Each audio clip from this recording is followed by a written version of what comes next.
Seahawks fans, something big is brewing in Seattle.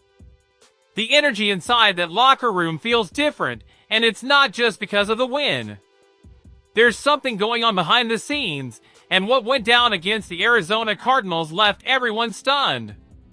A performance nobody saw coming, a scare that nearly stopped the game, and a decision that could completely change the direction of the season. Believe me, what started as just another game turned into a statement to the entire NFL. So stick with me till the end, because what I'm about to tell you could be the turning point for the Seattle Seahawks this year. Hit that like button, subscribe to the channel, and buckle up, because after this one, Lumen Field will never feel the same again.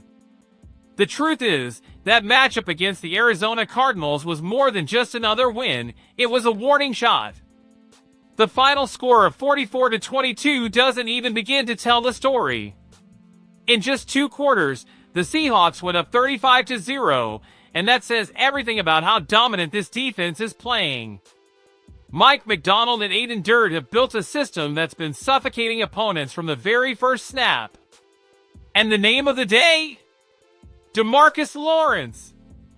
The veteran many people doubted when he signed answered with one of the most dominant defensive performances of the season, 2 defensive touchdowns, 2 fumble recoveries, and a roaring Lumen Field behind him. It felt like the old Dallas days were back, and the message was clear, he's still a monster. And don't overlook the guy who forced those fumbles, rookie Tyrese Knight, stepping in for Ernest Jones and playing like he's been in the league for a decade. Instincts, awareness, aggression, this kid's proving he belongs in one of the most talented defensive groups in football. This defense is playing at a historic level. That's 4 straight wins, but more importantly, the identity has finally taken shape. The pass rush rotates constantly, with Boy Mafe, Derek Hall, and Uchenna Nwosu bringing heat on every down. In the secondary, Devin Witherspoon and Rick Woolen shut down big plays and forced turnovers at crucial moments. And rookie safety Nick Emenwuri? Simply phenomenal, 9 tackles, 4 pass breakups, and even a sack. Macdonald knew exactly what he was building when he bet on this young core. Right now, Seattle has the most feared defense in the NFL. It's a massive contrast to the last few years, when games slipped away because of defensive breakdowns. Not anymore. This team is disciplined, connected, and commands respect. But it wasn't all smooth sailing. The offense had its ups and downs, and the biggest scare came in the 3rd quarter when center Jalen Sundle went down. The stadium went silent. Macdonald said afterward they didn't yet know the extent, but early signs suggest it's not season-ending. Still, the concern is real. Sundle might not be the league's best center, but he's been the anchor of stability on this offensive line. On a 1-year deal, he's provided exactly what Seattle needed, consistency and quiet leadership. According to Pro Football Focus, his grade sits at 61, right at league average, but his impact goes way beyond the numbers. He's been the brain of that line, calling protections and keeping Sam Darnold upright.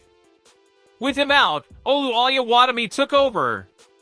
And despite a rocky start, a bad snap and a fumble, the rookie bounced back with poise and finished the game with an 80.2 grade, the 4th highest among Seattle's offensive players. The kid showed he's got the tools and the mindset to step up if Sundle needs more time. Even with the adversity, the offense put up 372 total yards, 198 on the ground, their best rushing performance of the season. Kenneth Walker and Zach Charbonnet split carries and punished Arizona's defense. Power, patience, and vision, this duo is turning Seattle's running game into one of the team's biggest weapons. And when a balanced offense meets a dominant defense, the Seahawks become an absolute nightmare to face.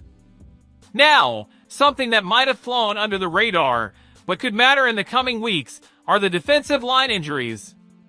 Veteran Jarran Reed, the heart of Seattle's interior defense, had been battling wrist pain since week 7. Things got worse, and he needed surgery. He's now on injured reserve, out for at least 4 weeks. That's a huge loss, not just for his production, but for his leadership.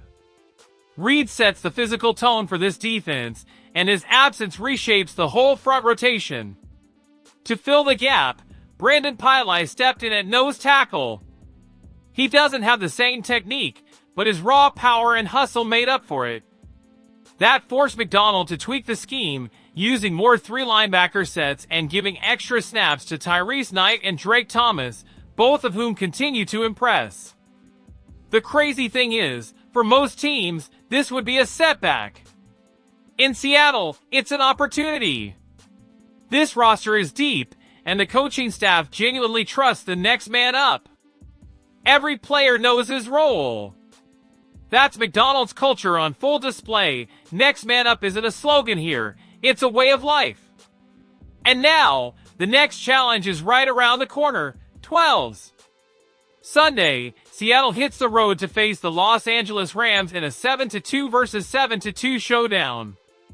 A matchup that could decide the top of the NFC West.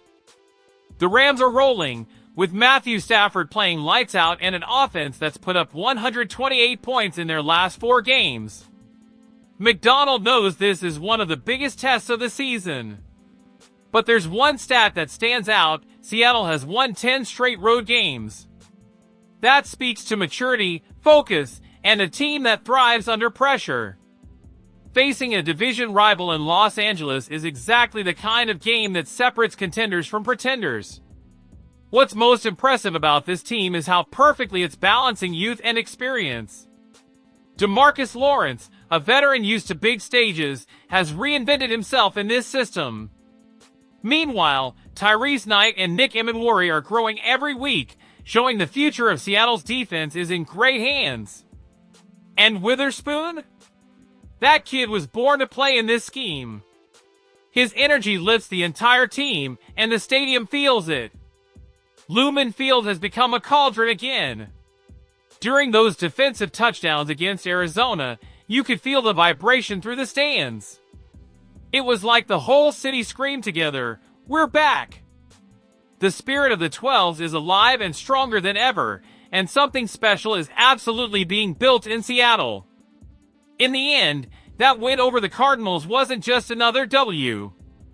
It was proof that the Seattle Seahawks are a complete team, capable of dominating in multiple ways. The defense is elite, the offense is finding its rhythm, and the roster keeps showing resilience even through injuries. Sure, there are big tests ahead, the Rams, the 49ers, and a tough stretch coming up, but the vibe right now is all about belief and unity. Seattle has found its identity, and when that happens, it usually means something special is about to explode. Now I want to see who's bold enough to drop it in the comments. Are the Seahawks already the team to beat in the NFC, or do they still have something to prove? Hit that like button, sound off below, subscribe, and turn on notifications, because the season's heating up, and we're riding every step of this journey together. Go Hawks!